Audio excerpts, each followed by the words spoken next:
नमस्कार. संत स्वामी मला सांगाती या आपल्या चॅनलमध्ये मी विलास गावरसकर आपल्या सर्वांचं मनापासून स्वागत करतो. मंडळी, साईबाबांचा एक अनुभव मी सांगणार आहे, पण स्वामी समर्थ आणि गोंदवलेकर महाराज यांच्यामुळे तो मला मिळाला आहे अशी माझी ठाम समजूत आहे.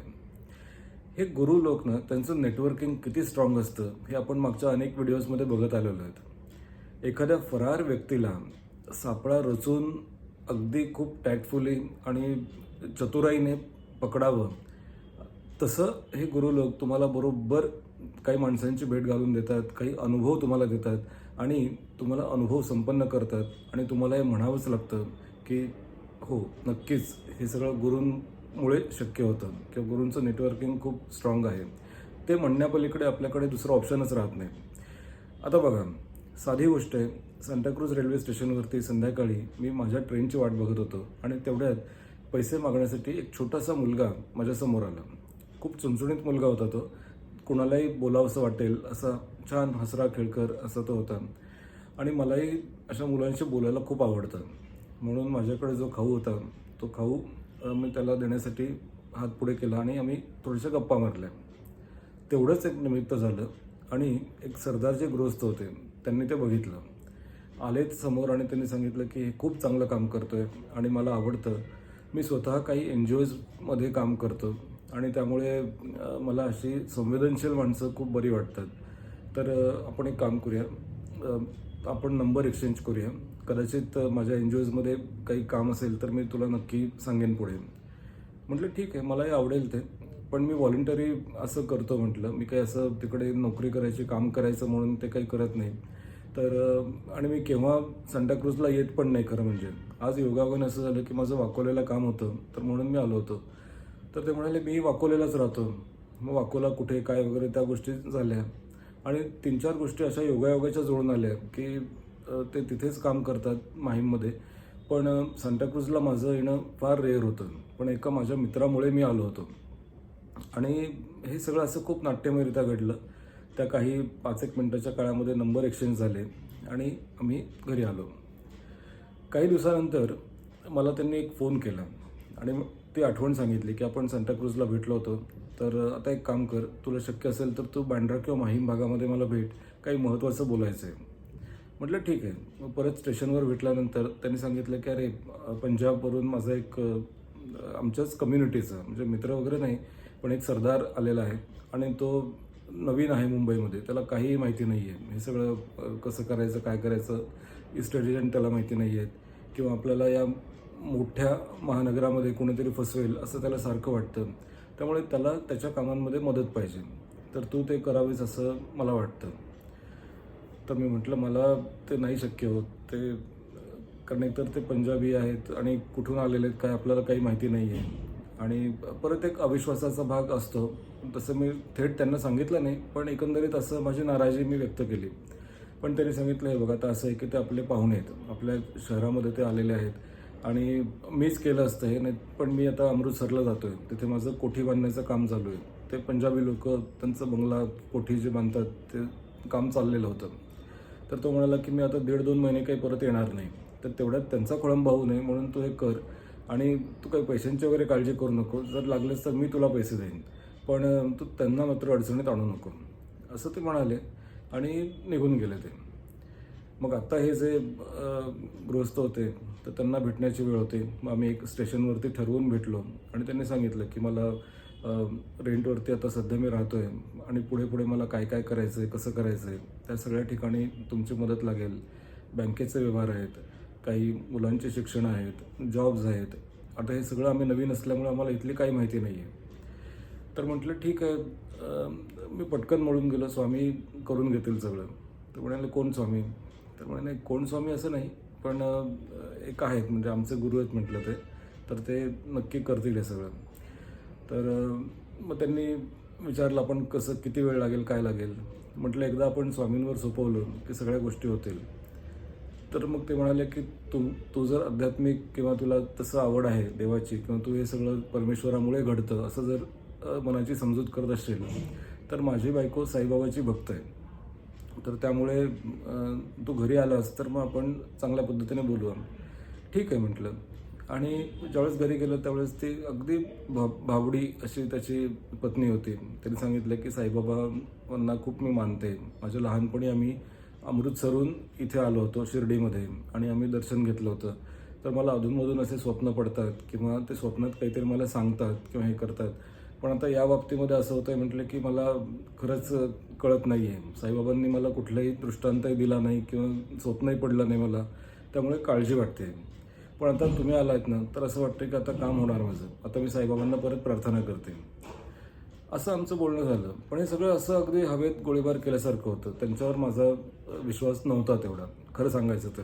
कारण हे परके लोक होते, सरदार जे लोक आहेत, शीख म्हणतो आपण. आणि नवीन मुंबईत आलेले, त्यांचं काही बाकी तेवढंच तर आधार कार्ड वगैरे पण जास्त नव्हतं आहे. त्यामुळे ती काळजी होती सतत. आणि म्हटलं ठीक आहे, आपण एक मदत करण्याच्या हेतूनेच आपण हे करतोय. आपल्याला काही बाकी काही असं हे करायचं नाही आहे. अशा ह्याच्यावरती आमचं पुढे व्यवहार बोलणं सुरू झालं. मग स्टेशनला भेटणं, मग बँकेत जाणं, तर या सगळ्या गोष्टी, त्यांचं इन्कम टॅक्स रिटर्न्स याबद्दलची चर्चा, हे सगळं आमचं हळूहळू ते सुरू झालं. आणि त्या दरम्यान मग थोडी जवळीक वाटायला लागली. तेव्हाच नेमकं असं झालं की गोंदवलेकर महाराजांचे एक भक्त आहेत. तर ते म्हणाले की विलास, माझ्या मित्राची गाडी आहे आणि ते शिर्डीला जायचं म्हणत आहेत, तर तू बरोबर आलास तर मला आवडेल. तर म्हटलं अहो, मला केव्हापासून अक्कलकोटला जायचं होतं, पण अक्कलकोटला काही जाता येत नाही आहे. तर साईबाबाचं म्हणजे शिर्डीचं मला काही तेवढं आकर्षण नाही आहे. सॉरी, पण एक साईटसीइंग केल्यासारखं होईल किंवा आपण गाडीतून फिरतोय तेवढंच फक्त होईल. पण बाकी तुम्ही जर अक्कलकोटला येणार असाल, जर तुम्हाला वेळ असेल तर मला खूप आवडेल, मी पण येईल. तर ते म्हणाले अक्कलकोट लांब पडतं, म्हणजे ते सोलापूर आणि तिथून पुढे जा, तर तो 2-1 दिवस त्याच्या प्रवासातच जातात. पण हे साईबाबाचं आपण कसं 1 दिवसात पण जाऊ शकतो. बुधवारी रात्री आपण निघालो तर गुरुवारी सकाळची आरती अटेंड करायची, दर्शन घ्यायचं आणि दुपारी उशिरा पण निघायचं. किंवा अगदीच नाही जमलं तर आपण सकाळी गुरुवारी निघालो तरीसुद्धा चालेल. फार तर आपण मग गुरुवारी तिथे स्टे करू एक आणि शुक्रवारी परत येऊ, म्हणजे जास्त धावपळ होणार नाही. तर केवळ ते म्हणतायत म्हणून मी तयार झालो. माझा ओढा शक्यतो यांच्याकडेच होता, आपले स्वामी समर्थांकडे. पण म्हटलं ठीक आहे, तर शेवटी एकच शक्ती आहे. मी स्वतःची समजूत घातली आणि स्वामींनाही माफी मागितली की माफ करा स्वामी, मी तुम्हाला चुकवून दुसरीकडे जातो आहे, त्यामुळे पण माझी तुमच्यावर भक्तिकंत्र कायम आहे. आता ज्यावेळेस आम्ही गाडीतून चाललो होतो त्यावेळेला एक असं झालं होतं की हे जे गोंदवलेकर महाराजांचे भक्त म्हणवणारे होते ते सतत कधी ए सी बरोबर काम करत नाही आहे, ए सीचं कूलिंग जास्त होत नाही आहे मागे बसल्यानंतर, किंवा ड्रायव्हरच फार रफ आहे. मलाही हळू आवाजात ते म्हणत होते की हा ड्रायव्हर कोण आहे रे, काय हा कसा चालवतो आहे आणि कसा दिसतोय तो, त्याच्या तोंडात पान आहे का रे, गचाळ वाटतोय जरा, असं वाटतंय तसं वाटतंय. त्यांनी इतका तक्रारींचा पाढा सुरू केला की जणू काही ते जावईच करणार आहेत त्याला. मुलीनं अगदी हट्टच धरलाय की नाही मला याच्याचबरोबरच लग्न करायचं आहे. तर तसं इतकं ते त्याच्या पर्सनल सगळ्या गोष्टींवर बोलायला लागले. त्याचे केसच असते, तो दिसतोच तसा, हा ड्रायव्हरच असा आहे, हा आळशीच वाटतो, अमुक वाटतो तमुक वाटतो. आणि मला ते खूप वाईट वाटलं. म्हटलं हे गोंदवलेकर महाराजांचे भक्त म्हणवतात आणि खरं तर हा ड्रायव्हर म्हणजे सारथ्य करतोय. आपल्या सगळ्यांचा जीव मुठीत आपण ठेवलेला आहे, त्याच्या ताब्यात आहे आपला जीव. तर त्याला आपण चांगलं ट्रीटमेंट दिलं पाहिजे. भले तुम्हाला खूप चांगली ट्रीटमेंट देता आली नाही तरी तुम्ही त्याला वाईट तरी बोलू नका किंवा त्याला टोमणे तरी मारू नका. पण आता इतकं पण लोकांना कळत नाही, म्हणजे मला आश्चर्य वाटलं. आणि मग ते मठात जा, कुठे ते केंद्रात जा, कुठे त्या गोंदवलेकर महाराजांचा अनुग्रह घ्या, अमुक करा तमुक करा, ही नाटकं माणसं फार करतात. पण त्यांना बेसिक संस्कार काय आहेत, आपले गुरु काय सांगतात, महाराज काय सांगतात, हेच मुळात कळत नाही. तर त्यावेळेस तो एक फार मोठा धडा मला मिळाला की जर आपण गुरूंच्या सान्निध्यात असू तर आपलं वागण्या बोलण्यावरती आणि समाजात वावरण्यावरती खूप परिणाम झाला पाहिजे, सकारात्मक परिणाम झाला पाहिजे. नाहीतर मग आपलं गुरूंचं नाव साहजिकच खराब होतं. हे धडा मला शिकायला मिळाला होता.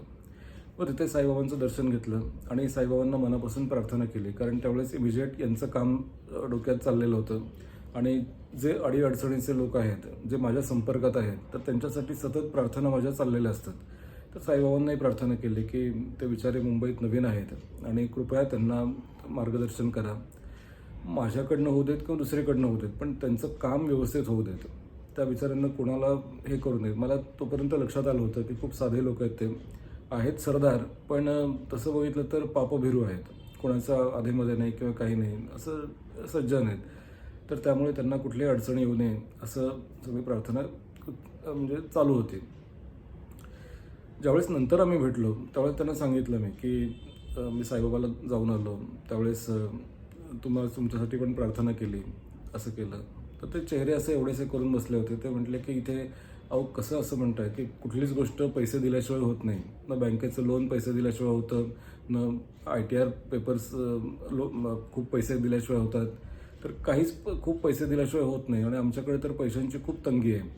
म्हटलं तसं काही नाही, आता अँटी करप्शन सगळीकडे आहे, अँटी करप्शन ब्युरोज असतात, त्यामुळे बँकेतसुद्धा तुम्हाला कोणी जर पैसे मागितले किंवा हे मागितले तर तो गुन्हा आहे, तुम्ही तसं म्हणू शकता, मी येतो तुमच्याबरोबर.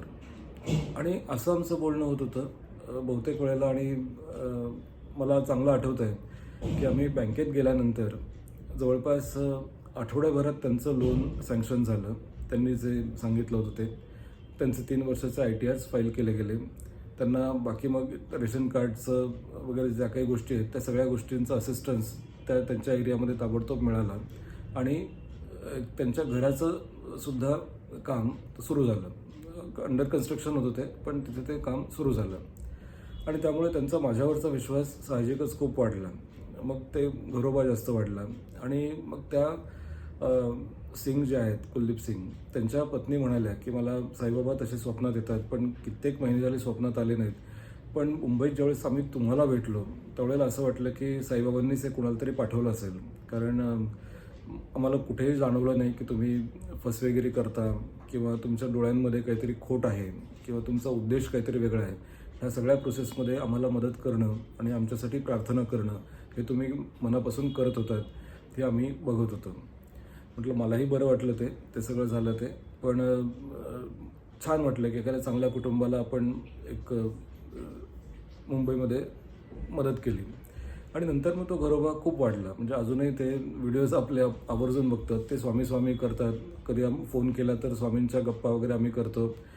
त्यांना मराठी हे काही फारसं कळत नाही, पण महाराज, स्वामी, गोंदवलेकर महाराज हे शब्द आता माझ्याकडनं ऐकून ऐकून त्यांना पाठ झालेले आहेत.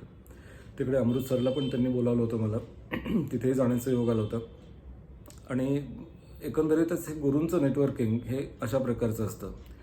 पण जसं आता मगाशी जो गोंदवलेकर महाराजांचा अनुभव सांगितला, त्यांच्या भक्तांचा अनुभव सांगितला, तर मला असं वाटतं की हे आपण ठरवून पण पाळलं पाहिजे.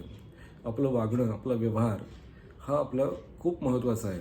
बऱ्याचदा मठांमध्ये सुद्धा मी जे प्रसाद देणारी किंवा तिथे व्हॉलंटियर्स म्हणून काम करणारी मंडळी बघतो, ते येणाऱ्या माणसांना अतिशय उद्धटपणे वागतात. सगळीकडेच वागतात असं नाही, पण बहुतेक ठिकाणी असं होतं, ते खूप ॲरोगंट असतात, ते वाटेल तसं बोलतात लोकांना. काही महिला असतात त्याच्यामध्ये, काही ज्येष्ठ नागरिक रांगेमध्ये असतात, पण त्यांना कसं बोलावं आहे ते कळत नाही. ते तुम्ही कमिटीवर असाल तिकडे तर तुमचा उन्मत्तपणा आणखीनच असतो की आम्ही कमिटीवर आहोत म्हणजे आम्ही कोणीतरी ग्रेट आहोत. म्हणजे हे ॲक्सेप्टेबल नाही आहे. म्हणजे मला हा प्रकार कधीही आवडत नाही की तुम्ही देवाच्या दारामध्ये, याच्यामध्ये कोणाचाच कुठला जात धर्म पंथ आपण पाळत नसतो. त्याचबरोबर बाकी हे सगळे असे भेदभाव पण आपण पाळण्यात अर्थ नसतो.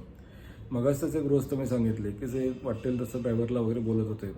ज्यावेळेस जेवणाची वेळ आली त्यावेळेला ते पती पत्नी दुसरीकडे थोडंसं हात धुवायला वगैरे गेले. त्यावेळेस तो ड्रायव्हर मला म्हणाला की हे काय माणसं आहेत, हे कोण काका काकू आहेत, वाटेल तसं बोलता येते, तुमच्याकडे बघून मी शांत बसलो आहे म्हटलं. नाही तर यांना मला शिव्या देणं काही कठीण नाही आहे, कारण असे खूप लोक मी हँडल करतो.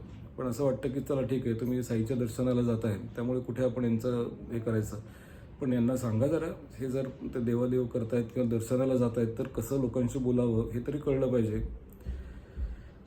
हा परत एक अनुभव नवीन मला मिळाला की त्यामुळे आपल्यावरती फार मोठी जबाबदारी असते.